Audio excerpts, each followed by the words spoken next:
Okay. Hello people, FlyingSoul, still alive from Novosibirsk, and today I'm with Nastya. or may we see just Nastya. It sounds better in English, if you don't mind. Okay, perfect. So today I'm not far from where I live.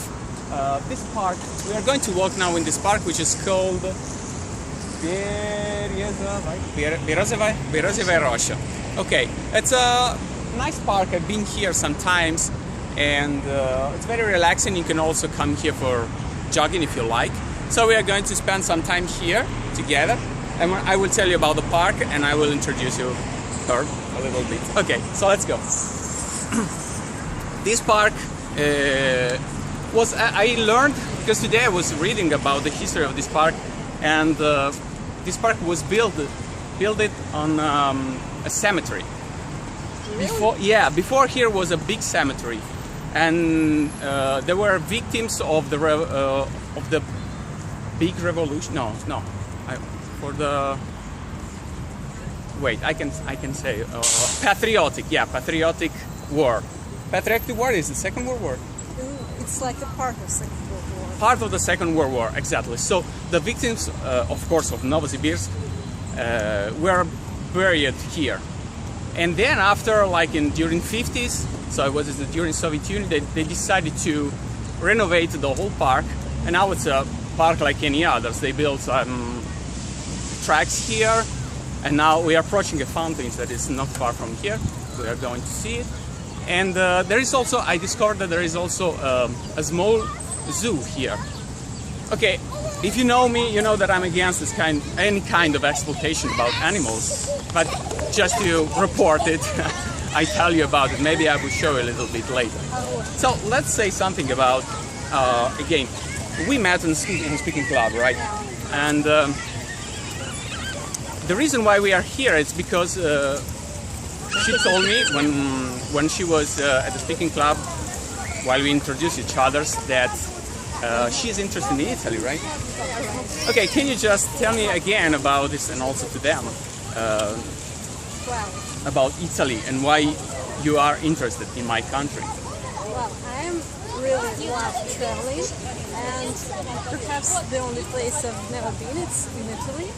However, I have a friend there, and I really want to visit Italy because I guess it's a really great historical place. I love architecture of Italy and European countries. So you haven't been before to Italy? No. It's interesting. I want the sea and the picture.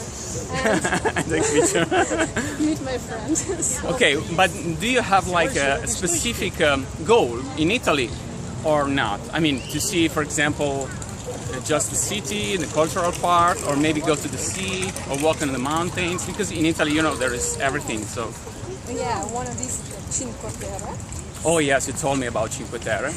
Cinque Terre, if you don't know, it's 5 different villages that are close to each other. They are built on rocks on the sea, actually, because the seaside in this point of Italy, it's from mountains to the sea, and they are very close to each other. So they build these 5 villages, and they are, I would say, picturesque.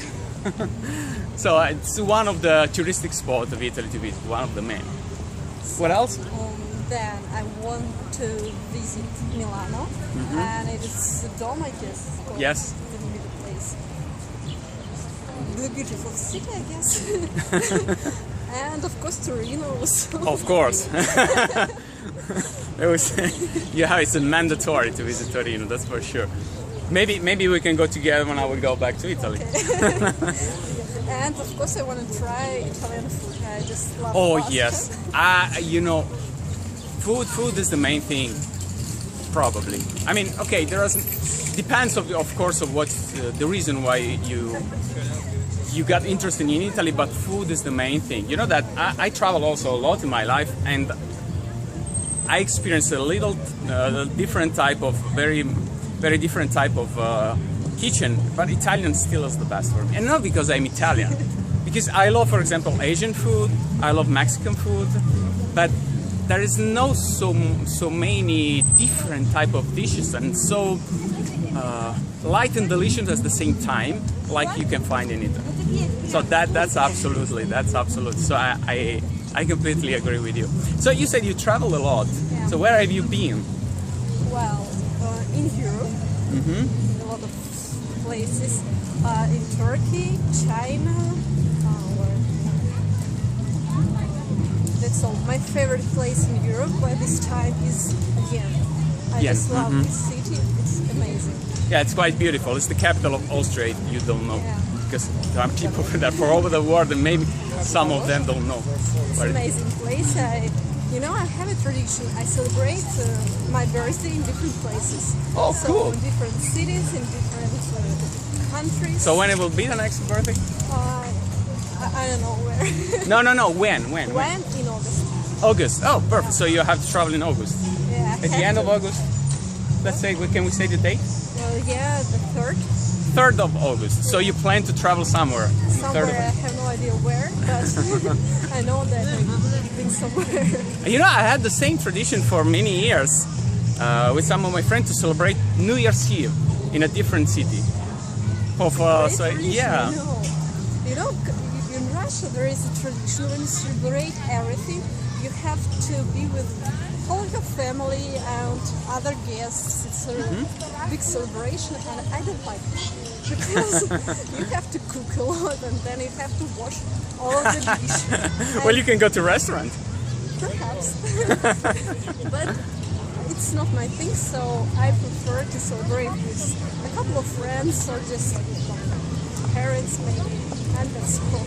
Oh, by the way, in Italy we have this tradition when we have a birthday. Okay, not everybody do that, but it's one of our tradition. When we have a birthday, usually we go out with friends, and the person, the guy or the girl who is going to have a birthday, he or she will pay for everyone a drink. Do you have the same tradition in Russia? Well, maybe when you're a guy, you have this tradition. Okay, if you're a girl, no. Yeah. So maybe if I just invite my friends, of course I will pay.